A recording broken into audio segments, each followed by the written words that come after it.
ఎల్ఆర్ఎస్పై ప్రభుత్వం తీసుకున్న నిర్ణయంతో 25 లక్షల మంది కస్టమర్లకు ప్రయోజనం కలుగుతుందని బాలాజీ రియల్ ఎస్టేట్ సంస్థ మేనేజింగ్ డైరెక్టర్ వత్సవాయి రవి అన్నారు. ప్రజలు కోరుకున్న విధంగా ప్రభుత్వం పాలన చేస్తూ ప్రజల ఆదరణ పొందుతుందని తెలిపారు. ఖమ్మం జిల్లా కేంద్రంలో బాలాజీ రియల్ ఎస్టేట్ ఆధ్వర్యంలో సీఎం రేవంత్ రెడ్డి, పొంగులేటి శ్రీనివాసరెడ్డి చిత్రపటాలకు క్షీరాభిషేకం చేశారు. గ్రామ పంచాయతీ లేఅవుట్ రిజిస్ట్రేషన్ ప్రక్రియ గత ప్రభుత్వం జీవో విడుదల చేసి అర్ధాంతరంగా రిజిస్ట్రేషన్ నిలిపివేసిందన్నారు. జీవో నెంబర్ 28 ద్వారా అనేక మంది రియల్ ఎస్టేట్ వ్యాపారులు, ఏజెంట్లు జీవితాల్లో వెలుగులు వచ్చాయని హర్షం వ్యక్తం చేశారు. గొప్ప నిర్ణయం తీసుకుని అందరి కుటుంబాల్లో ఆనందాన్ని నింపిన జిల్లా మంత్రులు పొంగులేటి, డిప్యూటీ సీఎం భట్టి, తుమ్మలకు రియల్ ఎస్టేట్ రంగం రుణపడి ఉంటుందని వారు స్పష్టం చేశారు.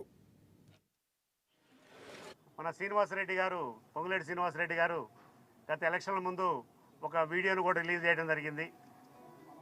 గ్రామ పంచాయతీ లేఅవుట్లని, ఎల్ఆర్ఎస్ స్కీమ్ని మొత్తం కూడా రెగ్యులేషన్ చేస్తానని చెప్పడం జరిగింది. ఆ వీడియో రిలీజ్ చేసి దాని ద్వారానే అందరూ కూడా సమిష్టిగా పనిచేసి వారిని గెలిపించుకోవడం జరిగింది. అలాగనే మన జిల్లాకి 3 మంత్రులు ఉండటం కూడా ప్లస్ పాయింట్గా మేము భావిస్తున్నాం. ఎందుకంటే ప్రతినిత్యం కూడా ఆలోచిస్తూ ఈ ప్రభుత్వం ఇచ్చిన హామీని నెరవేర్చడం కోసం దీని ఒక కమిటీ వేసి మన రెవెన్యూ శాఖ మంత్రి పొంగులేటి శ్రీనివాసరెడ్డి గారు, డిప్యూటీ సీఎం బట్టి విక్రమార్క గారు, అలానే కమిటీలో దుద్దేళ్ల శ్రీధరబాబు గారితో ఈ ప్రభుత్వం కమిటీ వేయడం జరిగింది.